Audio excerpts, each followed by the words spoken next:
Silakan duduk Bapak Ibu saudara yang diberkati Tuhan. Shalom. Seperti biasa, kita akan memulai dengan tema, dan tema di ibadah perjamuan kudus ini adalah hidup yang mengandalkan Tuhan. Hidup yang mengandalkan Tuhan. Mazmur pasal 18 ayat yang ke-31. Mazmur pasal 18 ayat yang ke-31. Bapak Ibu, kita baca sama-sama. Kalau Bapak Ibu berkenan, mari kita baca satu ayat saja.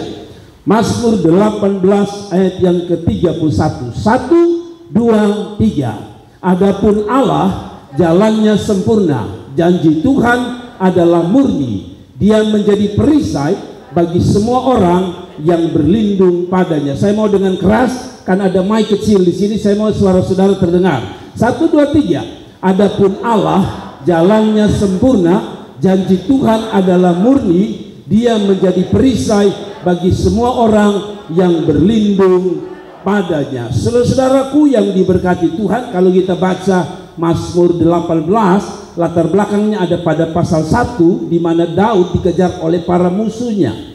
Para musuh mengejar dia dan Tuhan meluputkan dia daripada para musuh. Nah, saudara-saudara, singkat cerita itulah latar belakang. Daud mengalami pengalaman langsung dengan Tuhan. Pada waktu dia merasa bahwa dia ada dalam keadaan terjepit, di mana musuhnya sedang mengepung, mengejar dia dan ingin membunuh dia, Daud melihat Tuhan itu berkarya, bekerja dengan luar biasa, sehingga akhirnya Daud diselamatkan Tuhan. Nah, Bapak Ibu saudara, seperti tema tadi saya bilang, hidup adalah mengandalkan Tuhan. Yang setuju katakan amin. Hidup adalah mengandalkan Tuhan. Saya tidak akan bahas apa itu mengandalkan Tuhan, tetapi ini yang saya mau bahas. Mari kita lihat mengapa kita harus jadikan Tuhan, ya, dalam bahasa Ibrani Allah. Mengapa Tuhan harus menjadi andalan kita? Satu, langsung saja pada poin pertama. Sebab Alkitab yang mengatakan, Mazmur 18 yang mengatakan, sebab jalan Tuhan itu apa? Sempurna. Sekali lagi kita bilang, jalan Tuhan itu sempurna. Kenapa kita andalkan Tuhan? Karena jalan Tuhan itu sempurna. Saudara-saudara, mari kita lihat ayat yang tadi dikatakan begini, di dalam ayat 31 tadi. Adapun Allah, dia sebut Allah, jalannya sempurna. Tidak ada orang yang sempurna, kecuali katanya ada dua saja yang sempurna di dunia ini. Satu Allah, yang kedua rokok sempurna. Lain daripada itu tidak ada yang sempurna. Saya tidak sempurna, saudara tidak sempurna. Tapi yang menarik adalah Alkitab bilang jalan Tuhan itu jalan yang sempurna. Nah, saudara-saudara, coba kita lihat sebenarnya terjemahan sempurna itu apa sih? Saudara-saudara, saya buka, dan kata sempurna atau jalan itu berasal dari kata tamim. Tamim atau taumim itu artinya jalannya. Sedangkan sempurna itu direct, ya saudara. Tapi kita tidak bahas lama di situ. Yang saya mau saudara lihat adalah, perhatikan baik-baik yang saya tampilkan dalam gambar ini. Bapak Ibu saudara, ini tidak jorok ya, ini tidak pornografi. Nah, menurut cerita dulu orang tua katanya, kita suka bikin jalan-jalan yang sesat. Tapi sekalipun itu jalan tak sempurna, jalan yang cacat, ada cacatnya, tapi orang percaya jalan ini. Saya ingat betul-betul masih kecil-kecil, kalau mulai ada pesta nikah, apalagi itu bulan Desember, maka orang-orang tua akan bilang sama orang-orang di sekitar situ, ini kayaknya sudah mendung, sebentar lagi resepsi.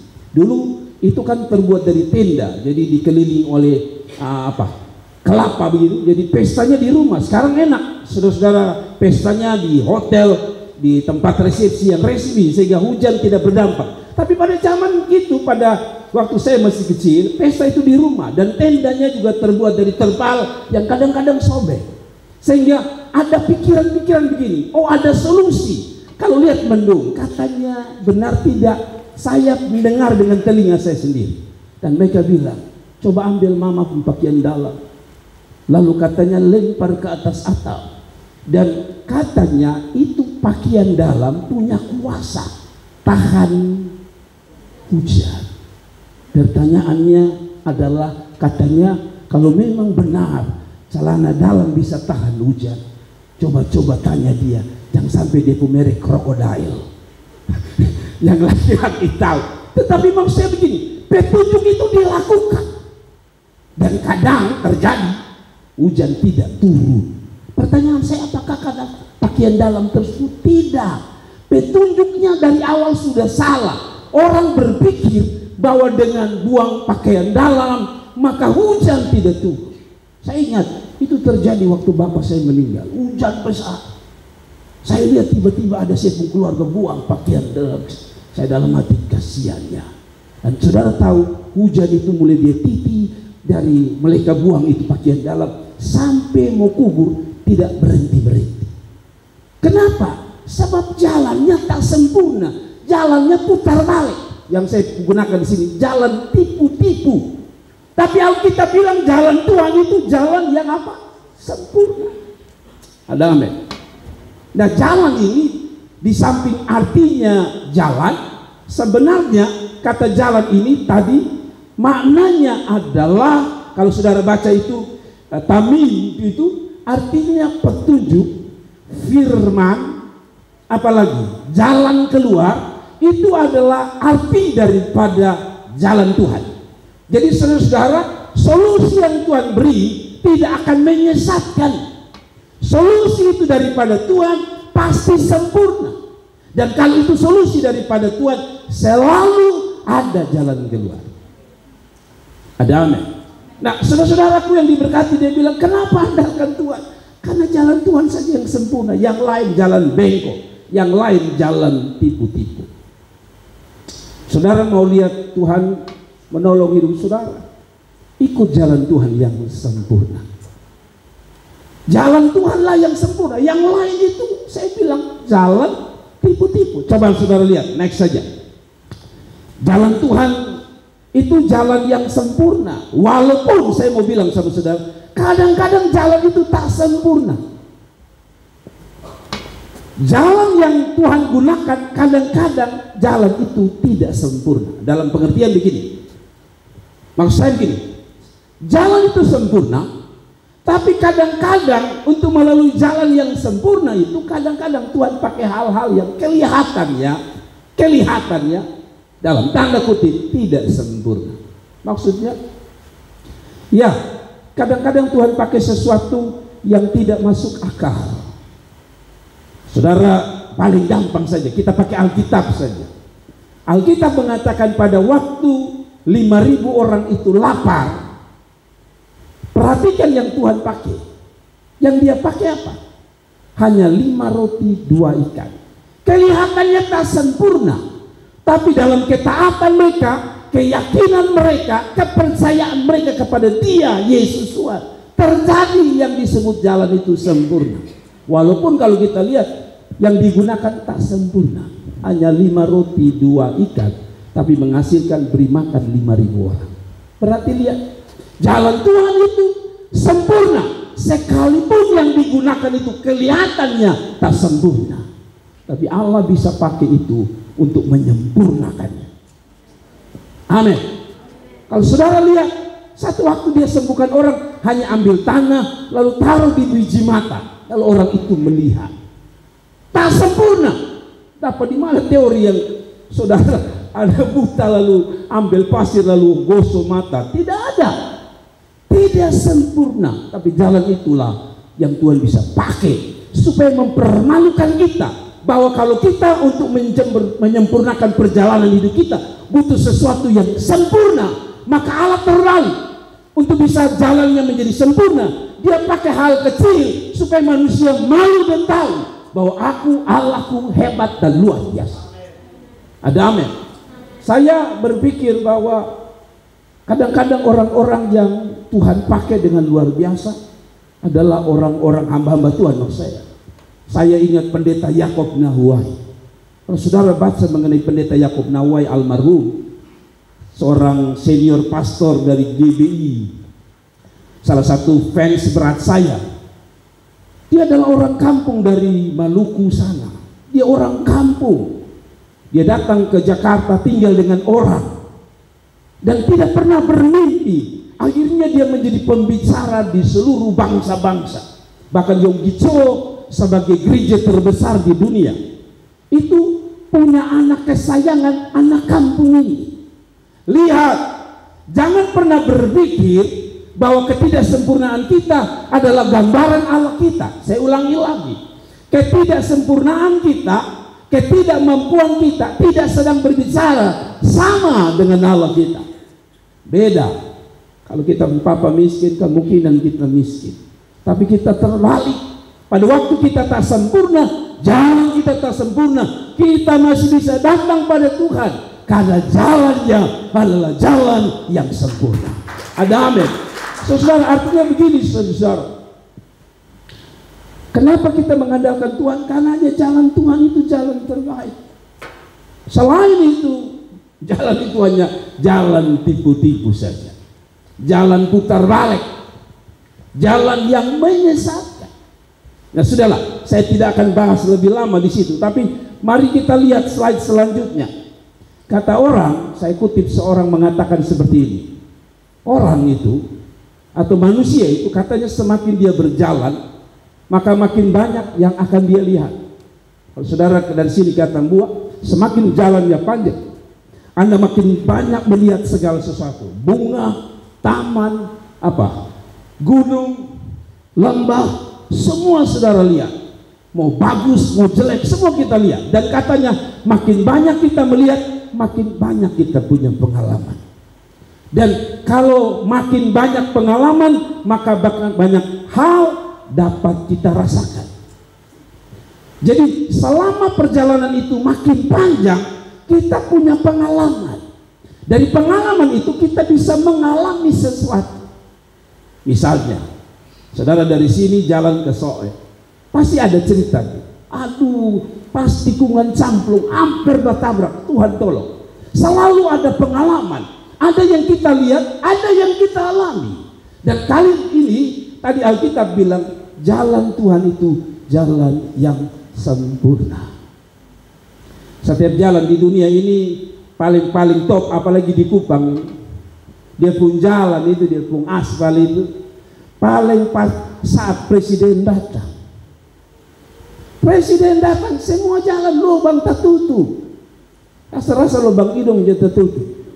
Tapi habis presiden pulang, lubang di mana-mana. Itu baru-baru terjadi ya. Di mana itu? Di mana itu terjadi? Di Lampung, di Lampung ya.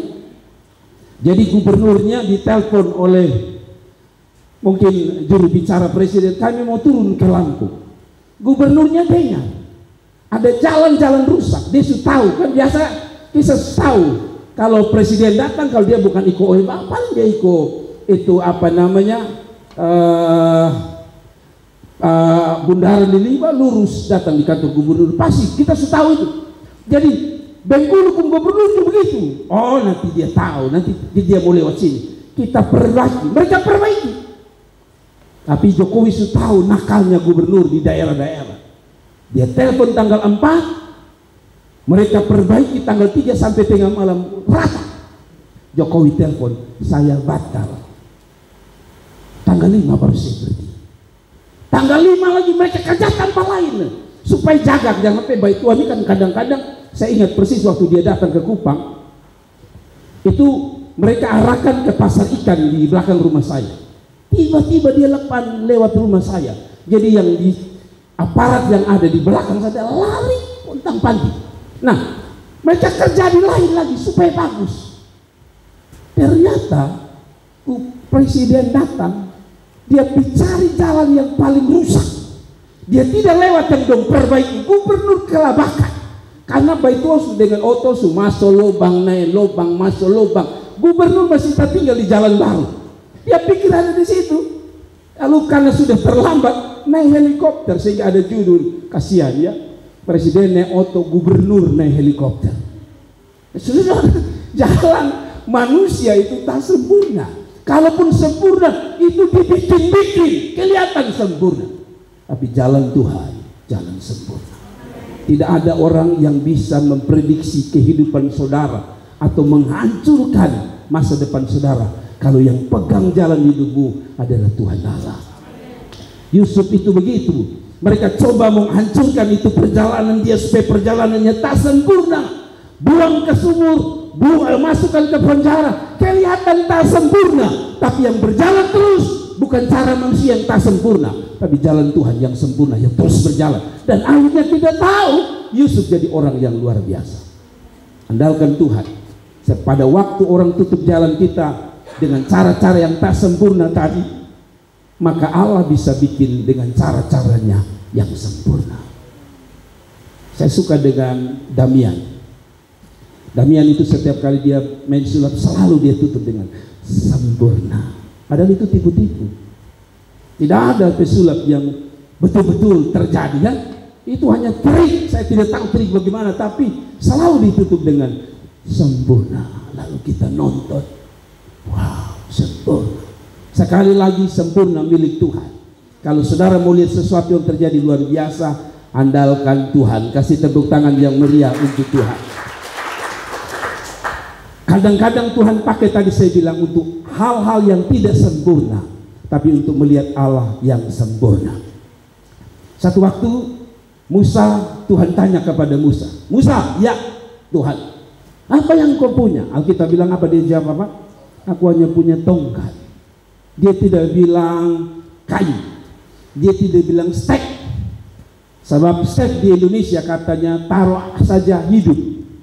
Makanya lihat batang ubi taruh, tumbuh ubi, taruh kedondong, tumbuh pohon besar. Tapi tongkat itu sudah dicat, sudah dipelitur, itu mati. Tapi itulah yang bisa buka laut terberat. Lihat, kalau kita lihat orang akan bilang, itu jalan tidak sempurna itu tongkat mati. Tapi lihat di tangan Allah, sesuatu yang dianggap mati sekalipun Allah bisa pakai untuk satu yang luar biasa. Mari saya terjemahkan dalam hidup kita. Tidak ada yang sempurna dalam hidup kita. Apa itu? Keuangan kita tidak sempurna. Ada waktu uangnya banyak, betul? Sehingga Anda senyum-senyum, jalan senyum-senyum. Dan pada waktu uang sudah ada Bapak, sehingga wajah Anda terlihat. Biasanya wajah Anda bulat, hari itu Anda punya wajah katanya memanjang. Bergantung situasi kita ini berubah-berubah, tak ada yang sempurna. Ada hari ini kelihatan orang bisa kelihatan hebat, di besok bukan sesuatu, tapi jalan Tuhan adalah jalan yang paling hebat. Kasih tepuk tangan sekali lagi untuk Tuhan. Yang kedua, mengapa kita perlu andalkan Tuhan? Kata Alkitab dalam Mazmur 18, sebab janji Tuhan itu murni. Dia pakai kata kedua. Kalau tadi dia bilang jalan Tuhan itu sempurna, hebat, tepat. Maka yang kedua, kita perlu andalkan Tuhan menurut Mazmur 18 ayat 31, sebab janji Tuhan itu murni dan pasti. Tidak ada embel-embel dan tidak ada tipu-tipu. Janji Tuhan itu murni, pasti. Maksudnya pasti apa? Pasti ditepati. Mari kita lihat kembali pada tadi dikatakan, adapun Allah jalannya sempurna. Lalu dia lanjutkan dengan apa?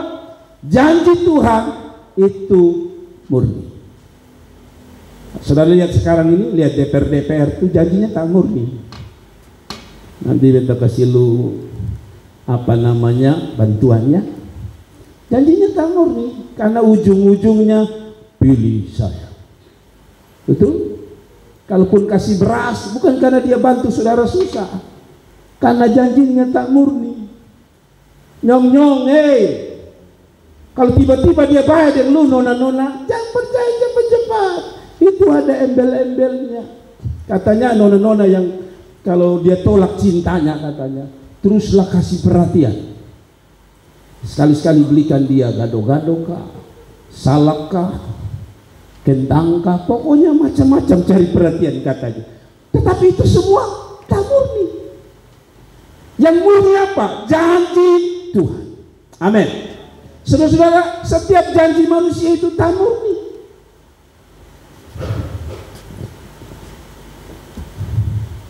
Kita waktu nikah saya selalu bilang janjinya tak murni. berdiri di hadapan pendeta lalu bilang, aku menerima engkau Yosbenu sebagai suamiku yang sah, tidak ada perempuan yang lain.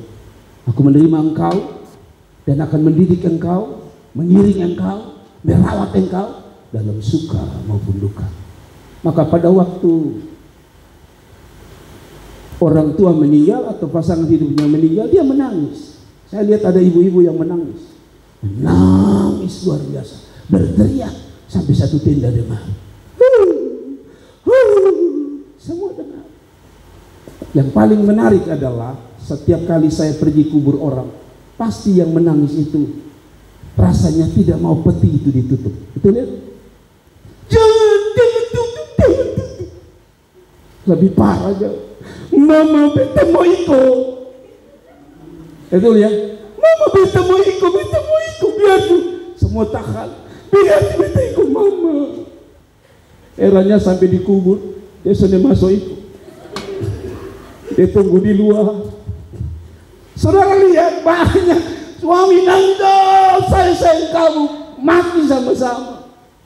Tapi pas kubur, dia tinggal di luar, Bapak. Kok yang masuk sendiri? Lihat, janji manusia itu terbatas, tak murni. Amin. Tapi janji Tuhan kata Alkitab murni. Murni itu artinya bersih. Tidak ada embel-embel di dalamnya. Kalau dia janji, dia pasti tepati. Amin. Janji manusia pada akhirnya mengecewakan. Janji Tuhan tak mengecewakan. Mari kita lihat. Saya tunjukkan saudara slide. Rupanya janji Tuhan itu berasal dari kata imrah. Bahasa Ibrani imrah itu artinya janji. Sedangkan perkataan atau janji, perkataan firman sama saja. Nah, yang kedua, dia gunakan kata Yehova. Maka muncullah banyak nama-nama yang menjadi penggabungan. Yehova Jireh atau Yehova Jireh, Allah yang mencukupi. Yehova Rafa, Allah yang menyembuhkan. Apalagi? Yehova apalagi? Kecuali gereja Yehova tidak ada. Tapi Yehova apa lagi? Shalom, Allah damai sejahtera, kan? Shalom itu damai sejahtera. Apalagi? Semua itu digabungkan. Tapi satu itu namanya magen. Bukan magen ya. Magen. Ini bukan magnet ya, bukan. Magen itu murni. Jadi kalau digabungkan itu perkataan Tuhan yang murni. Perkataan Tuhan yang murni, yang bersih. Yang tadi saya katakan tak ada embel-embelnya. Selalu janjinya murni. Maksud saya begini. Apa yang dimaksudkan dengan janji Tuhan itu murni? Coba saudara buka Mazmur 12 ayat yang ke-7. Saudara lihat ini baik-baik. Dia mendefinisikan janji Tuhan yang murni itu seperti ini. Janji Tuhan adalah janji yang murni. Bagaikan apa?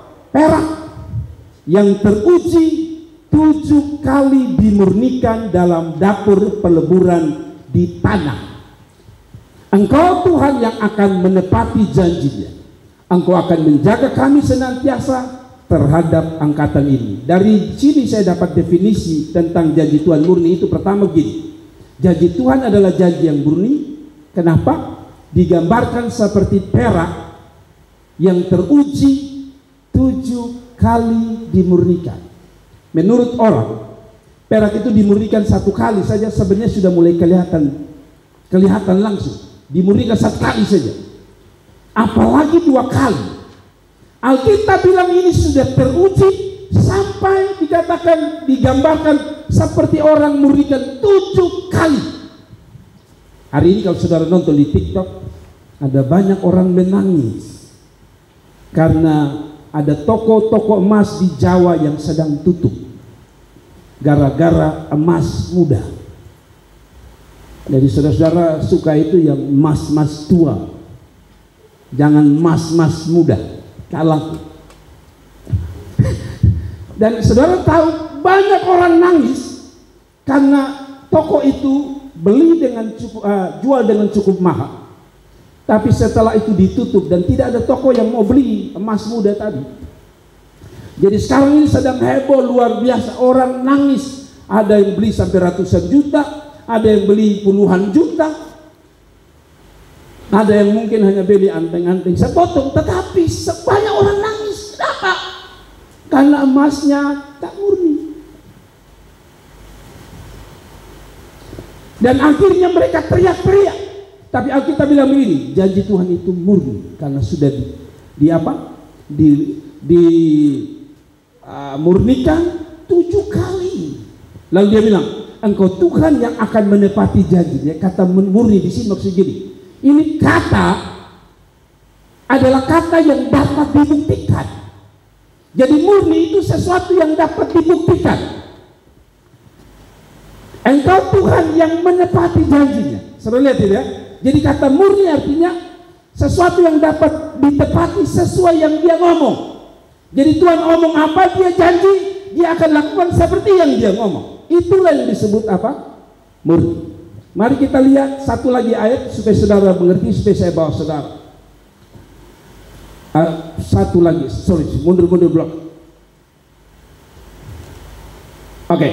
Atau lanjut saja poin ketiga. Tetapi sebelum kita masuk poin ketiga, saya mau coba bawa begini. Janji Tuhan yang murni itu contoh yang paling gampang bagaimana? Janji Tuhan yang paling murni artinya begini, kalau dia janji pasti terjadi. Saya ambil dulu ya sesuatu yang belum jauh dari kita beberapa minggu yang lalu atau beberapa saat yang lalu. Kita ingat pada peristiwa kematian, kebangkitan Tuhan. Dia bilang apa? Nanti aku akan menderita dan aku akan mati. Pada hari ketiga aku akan bangkit. Saudara-saudara, dia janji, dia omong, apa itu terjadi? Terjadi. Dia menderita, dia tergantung di kayu salib. Pada hari ketiga dia bangkit. Saya mau kasih tahu bahwa janji Tuhan itu murni. Padahal kalau saudara lihat, mana ada orang yang bikin janji. Kalau orang bikin janji itu biasanya berhubungan dengan satu yang enak. Saya ditawarkan sebuah usaha lah. Saya ditelepon oleh seorang pendeta, Bapak mau dapat untung banyak. Saya bilang mau dong. Bagaimana caranya? Bapak ikuti kami punya Zoom malam-malam. Saya ikut Zoom. Nah, ketika saya ikut Zoom, sebenarnya itu hanya tawaran internet murah, internet tanpa lelet. Singkat cerita itu begitu. Saya senang dong. Siapa yang tidak mau? Jadi kalau saudara ini kan, ini ada kita pun kepala XL di sini. Kalau itu alat itu, kalau kita kan misalnya beli Telkomsel, ya tangkap Telkomsel saja. Atau saudara punya ada Telkomsel sini, dia tangkap XL. Itu luar biasa. Nah, dia bisa tangkap minimal ada 4. Jadi kalau saudara pergi misalnya Telkomselnya tidak ada, XL tidak ada, dia tangkap XL. Dia ganti sendiri, dia cari sendiri. Kalau saudara pergi ke mana lagi, dia tangkap Indosat, dia tangkap sendiri. Dan di tempat-tempat yang sulit sinyal, dia tangkap. Dan kalau saudara biasa nonton video, misalnya video khotbah, kalau saudara pakai yang sederhana, biasanya saudara tidak bisa ikuti dengan baik. Pada waktu saudara klik video, dia sedang bilang mama-mama yang sukses. Tiba-tiba orang hanya tekan 5 menit baru dia bilang ada lagi, tegai lagi. Tapi ini tidak. Dan saya lihat yang presentasi itu, dia punya video memang orang Kupang bilang Sony KKN. Saya mulai tertarik. Tapi yang membuat saya tidak tertarik, saya orang yang suka menganalisa. Saya coba lihat orang-orang yang mereka pakai untuk bicara promosi. Memang saya lihat di video tidak ada yang nyangkut. Saya pikir wah bagus sekali. Lalu dia bilang begini, tapi ini masalahnya, Anda harus beli alatnya. Alatnya minimal harganya 10,5 juta, paling murah. Paling mahal berapa? 16 juta. Saya dalam hati, madeke. Orang Sabu bilang madeke. 16 juta. Nah sudah, oke. Saya pikir-pikir, lalu dia cerita, sekarang saya punya penghasilan 500 juta rupiah. Orang yang Yesus lah. Dulu saya kepala sekolah, saya berhenti jadi kepala sekolah. Sekarang 500 juta. Siapa yang tidak mau 500 juta? Tapi sekali lagi saya orang analisa.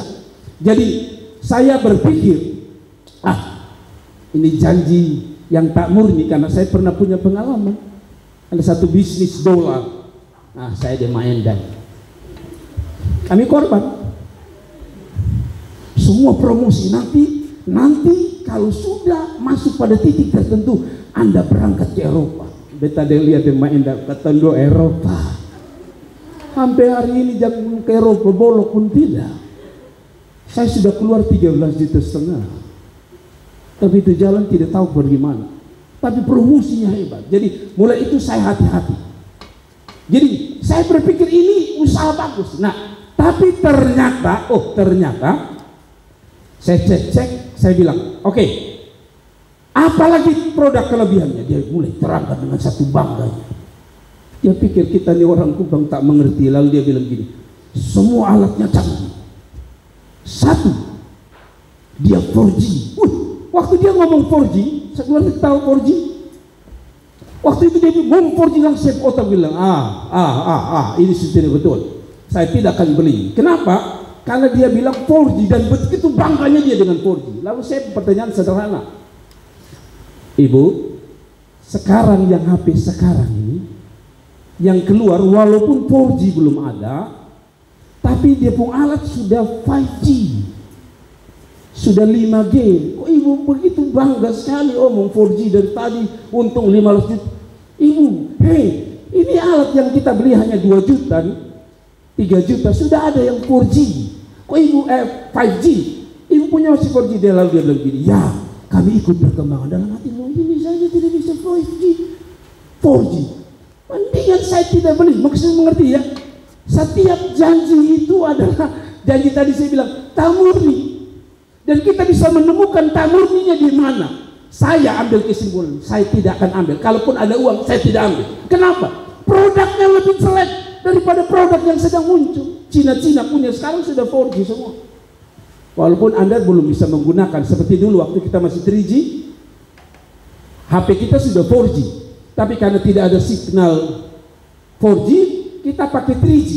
Tapi akhirnya datang juga 4G dan kita pakai 4G lebih cepat. 5G katanya lebih cepat. Jadi kalau saudara klik video tak usah takut. Karena kalau saudara buka video pakai 4G yang kadang-kadang masih tagai-tagai, kecuali XL. Karena dia bos ada di sini saya promosi. Nah, saudara bisa bayangkan kalau saudara klik video yang belum 5G nanti, kalau 4G masih nyangkut-nyangkut, masukkan feature. Saudara masukkan feature. Videonya tagai. Itu bawang di dalam sudah lanjut hangus. Pas saudara balik mau taruh feature, tagai. Padahal selanjutnya sederhana, masukkan air. Tapi karena 4G tidak 5G, maka tagai. Dari sini saya ambil kesimpulan, manusia ini kalau bikin janji selalu kelihatannya murni, kelihatannya sempurna. Nanti di tengah-tengah baru tahu bahwa tak murni. Semua promosi apa saja, minta maaf, kecuali tadi saya bilang SR. Tapi yang lain itu saya tahu saya kurang percaya. Kenapa demikian? Karena itu selalu promo itu baiknya dibuka. Betul ya? Saya sebut saja ada toko roti di Kota Kupang. Saya ingat persis. Beli pertama kali waktu dia buka pertama kali, rotinya tuh enak. Saudara taruh saja di lidah, lenyap. Lembutnya minta. Sehingga orang sekarang dulu kita makan rotinya lembut, saya mestinya terus, lembut sekali. Gigit begini, dia kena ludah itu. Sekarang lu gigit, tak tinggal digusi, Bapak. Betul, coba lu makan roti, tak tinggal gusi. Itu lihat, dia hanya awal, Tapi setelah itu kembali ke laptop. Makanya setiap promosi apapun yang baru saya selalu tidak, biar sudah. Beta pakai yang lama saja, mau mati-mati. Orang gubernur mau mati-mati. Ada amin? Makanya lihat, ada mama-mama. Kenapa betul ya? Katanya mama-mama itu dia bilang, lu tahu sepromosi. Mama-mama itu semua katanya tidak laku kecuali satu, daster. Lain itu tak laku. Lu mau promosi apapun kalau daster itu laku, dan dia sudah buktikan. Sampai-sampai robek dia sedang bilang, lihat kualitasnya luar biasa. Nah, kembali pada poin terakhir. Kenapa harus andalkan Tuhan? Yang terakhir, kata Alkitab, karena dia perisai.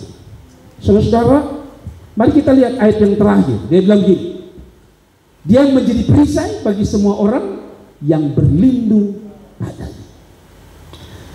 Dia adalah perisai yang berlindung padanya. Nah, mari kita lihat apa arti perisai di sini. Nah, perisai di sini perisai kecil. Jadi katanya ada perisai besar, perisai kecil. Saya belum sempat selidiki perisai besarnya, tapi perisai kecil itu yang perisai ini. Jadi setiap orang perang ada tangan kanannya pegang pedang atau tombak, maka di tangan kiri kalau dia tangan kanan, kalau dia kidal tentu balik. Tapi ini adalah tameng, kita sebut tameng ya, tempat perlindungan. Jadi setiap kali dia serang, dia akan memakai perisai untuk melindungi dia. Kita semua tahu itu. Tetapi yang menarik ini, yang menarik adalah saya coba bawa kita untuk kita lihat ini. Ayat yang ke Mazmur 46 bilang begini. Untuk pemimpin biduan dari Bani Korah dengan lagu Alamot, nyanyian Allah itu, perhatikan kata ini, tempat perlindungan, tempat perisai dan kekuatan sebagai penolong dalam kesesakan sangat terbukti. Saudara, saya melihat bahwa perlindungan Tuhan ini bukan seperti perlindungan yang lain, karena perlindungan ini perlindungan yang terbukti. Ada chat yang bilang anti bocor. Betul, chat hari pertama anti bocor. Saya roja datang sana ada bilang anti bocor, kawan bocor semua. Tidak ada katanya. Ada cat yang kalau dia sampai di iklan itu cat habis siram air tidak tembus. Oh, tembus nah. Coba itu kertas tembus. Yang kedua, pada akhirnya juga tembus. Saya pernah pakai satu cat yang dipromosi hebat-hebat, tembus juga. Berarti tidak terbukti. Tapi perlindungan Tuhan itu dia katakan ini perlindungan janji ini terbukti. Ada amin. Dia bilang Allah itu bagi kita tempat perlindungan, kekuatan. Jadi begini, perisai itu diterjemahkan satu, tempat perlindungan, orang terlindungi. Nah sebenarnya kalau saya baca kata ini, yang tadi dari kata apa? Kalau saudara lihat kata ini sebenarnya dari kata apa tadi? Nah saya menarik nih. Saya ini kan Valentino Rossi adalah salah satu fans berat saya. Saya pikir tadi Mazmur berapa? Saudara tahu? Mazmur berapa tadi? 46. Saya mulai tertarik. Saya ingat siapa yang pakai 46. Lalu saya ingat Valentino Rossi. Saudara, Valentino Rossi, saya tanya saudara, siapa yang di sini fans Vale? Tidak ada. Semua Marquez. Bapak Meme di Meta sama. Ada lagi Marquez. Valentino Rossi tidak ada. Oh, itu kedua, berarti kedua surah Rosso ini mah. Nah, tetapi mau saya begini, Valentino Rossi katanya kenapa memilih 46? Itu ada dua penyebab. Satu, katanya nomor ini pernah digunakan oleh papanya yang bernama siapa? Graziano Rossi. Jadi Graziano Rossi ini bapaknya Valentino Rossi, ya. Jadi pembawa acara di televisi apa itu yang Rossi itu kemungkinan dong ada saudara sebab ada Rossi-Rossinya. Nah, Graziano ini pernah pakai nomor 46 dan menang tahun 79. Pertama kali GP tahun 79 dia main pakai nomor 46 menang. Lalu katanya disitulah Rosi terinspirasi, Rosi kecil terinspirasi. Satu waktu nanti kalau beta bertanding, beta pakai nomor 46. Tapi saya buka website yang lain, kata website yang lain tidak, karena papanya memang waktu juara MotoGP tahun 79 itu ada dua penyebab. Satu, saat itu Rossi katanya lahir. Yang kedua, itu pertama kali papanya juara. Tetapi ada website yang lain mengatakan sebenarnya tidak. Itu angka 46 karena ada seorang, saya lebih percaya yang kedua, karena ada seorang Jepang pembalap MotoGP yang menang gara-gara dia start dari belakang, lalu dia menang paling depan. Valentino berpikir, wow, ini angka mujur 46. Kenapa dia ambil? Sederhana, karena 46 telah terbukti. 93 tidak ada. Mazmur 46 yang ada, yang kata Alkitab sangat terbukti. Setuju itu. Jadi 9321 tidak terbukti. Yang terbukti Mazmur 46, bukan Rossi, tapi maksudnya angka 46. Saya coba bawa begini, saudara, ini menarik untuk saya. Tadi pagi ketika saya baca, aduh Tuhan itu luar biasa. Berarti 46 ini, apakah Rossi ambil Mazmur 46? Tidak. Lalu kenapa saya angkat ini, saudara? Saya mau angkat bahwa Rossi punya kesimpulan 46 itu telah terbukti membuat seorang jadi juara. Dan Rossi adalah pemain atau pembalap legend. 93 boleh juara-juara, tapi legendnya Valentino Rossi. Kok kembali lagi Valentino, Bapak Gembala? Ini kita khotbah Yesus, khotbah firman Allah atau Valentino Rossi? Tunggu, saya mau belum selesai. Maksud saya begini, tadi Mazmur 46 bilang perlindungan, kekuatan, penyertaan terbukti. Valentino Rossi pakai 46 karena terbukti. Lalu saya berpikir-pikir begini, saudara. Saya berpikir ambil makna rohaninya. Kalau Rossi mempercayai 46 telah membuktikan dua pembalap, papanya dan pembalap Jepang. Saya ajak saudara, Anda harus percaya bukan pada nomor 46 dari Rossi. Kita percaya pada perkataan yang murni, perkataan yang apa lagi? Jalan yang apa? Sempurna. Karena janji Tuhan itu adalah, dia janji ada perlindungan, dan perlindungan itu apa?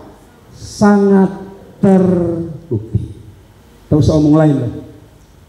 Anda dan saya ini bukti bahwa Allah kita sangat terbukti. Kalau tidak mau percaya, mari kita rame-rame, saya ajak habis kebaktian, tahu sepulang rumah kita pergi ke jalur 40, kita pergi ke tempat pemakaman, nama apa itu? Fatukoa, dan Anda akan lihat nama-nama, lihat tanggalnya. Tanggal itu hanya terjadi di antara 2 tahun waktu COVID. Kalau Anda masih ada sampai hari ini, itu bukti janji Tuhan bahwa Allah adalah tempat perlindungan kita. Amin. Kalau kita masih ada ini karena Allah perlindungan kita. Lalu mereka yang mati tidak dilindungi, tetapi masa expire-nya sudah selesai, pulang. Tapi kita diberi kesempatan untuk hidup. Saya tidak tahu Mama Malela, saya tidak tahu Bapak Malela, tapi waktu anak saya Cynthia mau pergi pada waktu itu masih memang sudah mulai turun banyak. Anak saya bilang, Bapak, beta harus berangkat. Dia bilang, tidak, masih tinggi itu COVID. Saya takut karena saya bisa bayangkan dia di sana, saya di sini. Lalu tiba-tiba dia ada di rumah sakit lagi tarik napas.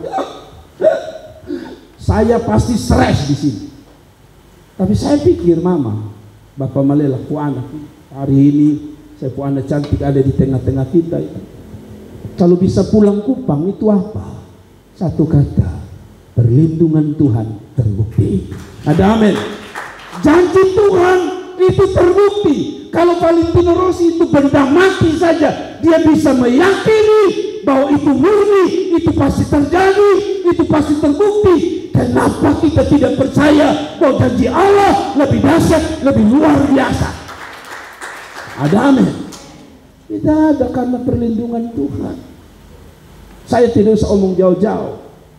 Jemaat ini rata-rata saya anggap perlindungan Tuhan. Ini Maenda ada di sini kesaksian hidup. Kalau ikut penyakitnya, beberapa tahun lalu sudah tidak bisa jalan minimal karena stroke. Anaknya ada di sini, cerita, Bapak kadang-kadang maaf, sudah tidak sadar. Hari ini dia ada di sini, satu kata, karena perlindungan Tuhan terbukti. Saya sebut lagi, kitab Bapak Mee itu ada di sana.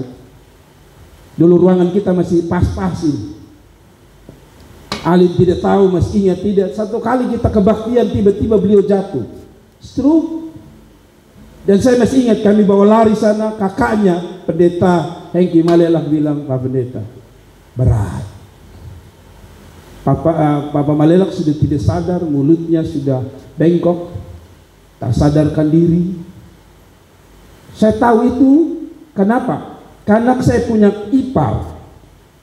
Itu antar adik saya yang bungsu Maeta ke rumah ke kantor jam kira-kira jam 7-8 orang kantor kan. Antar, kasih turun. Lalu mereka suami istri bicara. Adik saya bilang, "Iya jam seperti biasa jemput beta ya." Lalu suaminya pulang ke Tarus. Sehat, bawa motor, antar istrinya, adik saya. Sampai di sana tiba-tiba orang telepon mati. Ini stroke. Tapi hari ini mereka masih duduk dengar firman Tuhan. Satu kata, perlindungan Tuhan yang telah terbukti. Amin. Bapak Mama, kadang-kadang perlindungan itu bisa dilihat seperti yang kita alami hari ini. Sakit, Tuhan tolong sehingga kita masih ada. Lewat dari COVID kita masih ada. Tapi kadang-kadang ada yang tak terlihat. Saudara, pernahkah saudara jalan ke luar kota? Lalu tiba-tiba sesuatu terjadi. Dan kalau Anda lihat baik-baik itu peristiwa, Anda harus punya kesimpulan gini, harusnya beta mati waktu itu. Betul? Pernah? Saudara ada jalan dengan motor, dengan kendaraan, berulang-ulang saya mengalami tidur di atas mobil. Saya ini punya kelemahan kalau bawa tengah malam, saya suka lepas setir sendiri. Itu bukan gaya, itu mengantuk. Saya pernah satu kali pulang KKR bersama istri dan Jenny. Ini pulang dari Mofa ke apa itu, yang sekarang akhirnya gabung gereja itu dengan Pak Jonadu. Kami pulang KKR dari situ. Saya bawa kira-kira sampai di Naibona. Saya tertidur. Dan ketika saya sadar, itu sudah di tengah. Tapi bersyukur adalah tidak ada mobil yang lewat. Pertanyaan saya, apakah mobil kurang untuk lewat di situ? Ada. Dan beberapa kali mereka tidak tahu, istri saya tidak tahu, anak-anak saya tidak tahu, mereka yang numpang juga tidak tahu. Ternyata di tikungan tajam saya sempat tidak belok. Jadi di ujung baru saya patah. Setiap kali di ujung Tuhan seperti bangunkan, bangun kau patah sedikit. Saya pikir-pikir Tuhan, orang yang dalam keadaan sadar, mata jelas saja, kadang-kadang kalau rem terlambat saja, tikungmu, orang bukan tikung, lurus. Saya berpikir ulang-ulang, di otak saya bilang, kalau bukan Tuhan,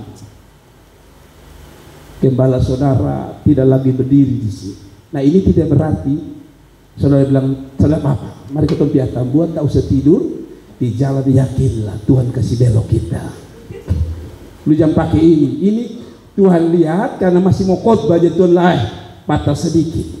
Tapi lu kalau tidak berguna lagi Tuhan bilang lu tidur, Tuhan bilang sehingga dia lurus saja. Sehingga saudara bangun orang bilang inna lillahi wa inna ilaihi rajiun.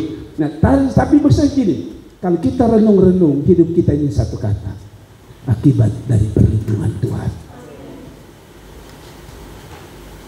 Ada pesawat yang naik tiba-tiba hilang. Kadang-kadang kita anggap sesuatu perlindungan itu jadi biasa. Karena naik pesawat turun aman, naik pesawat turun aman. Kita lupa bahwa ada peristiwa yang dia naik tiba-tiba hilang. Jadi kalau kita dari sini Kupang turun Jawa, Jawa kembali Kupang, satu kata, perlindungan Tuhan. Tidak usah omong jauh-jauh. Dari sini Ma Ellen pulang rumah, sampai rumah itu jangan bilang itu biasa-biasa, itu perlindungan Tuhan. Kenapa? Ada orang baru keluar begini, langsung mati. Saya ingat ada satu peristiwa di Uebelo.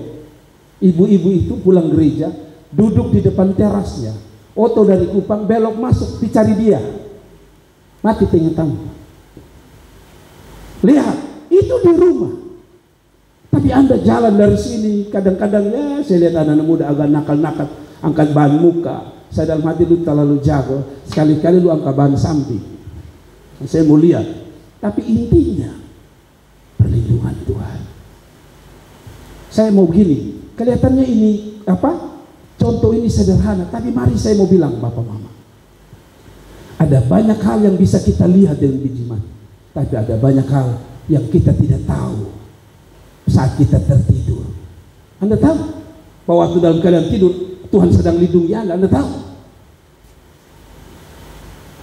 Saya kasih contoh terakhir, bayi. Bapak Mama, bayi. Biasanya kalau kita tidur malam itu, kalau bayi itu kan di samping kita. Kalau itu mama bapak, maka bapak di samping, anak di tengah, mama di ujung. Kan biasa begitu.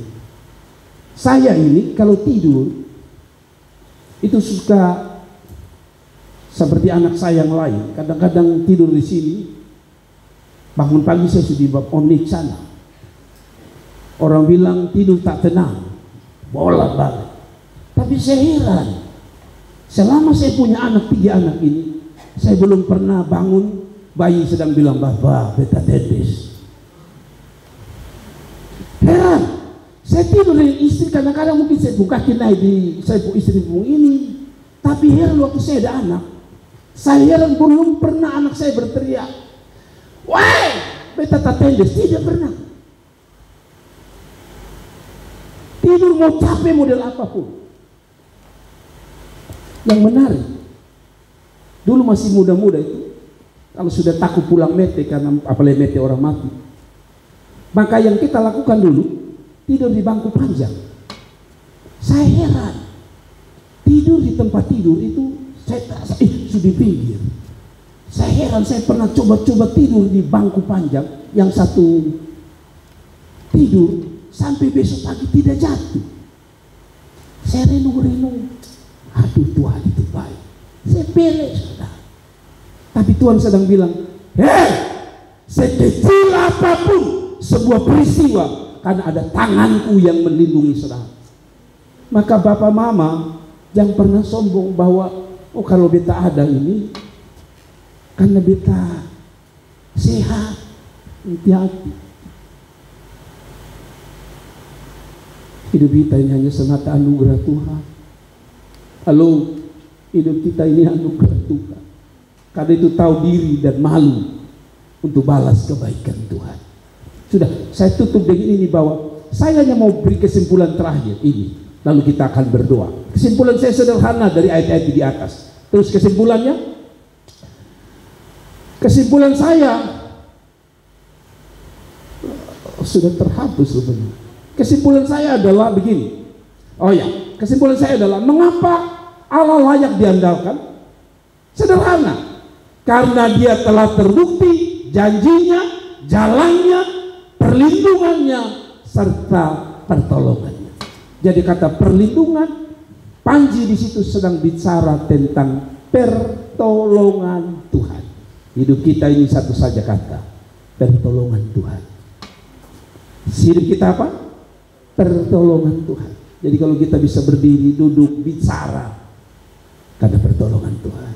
Maaf, saya tidak sedang menghina mereka yang kena stroke.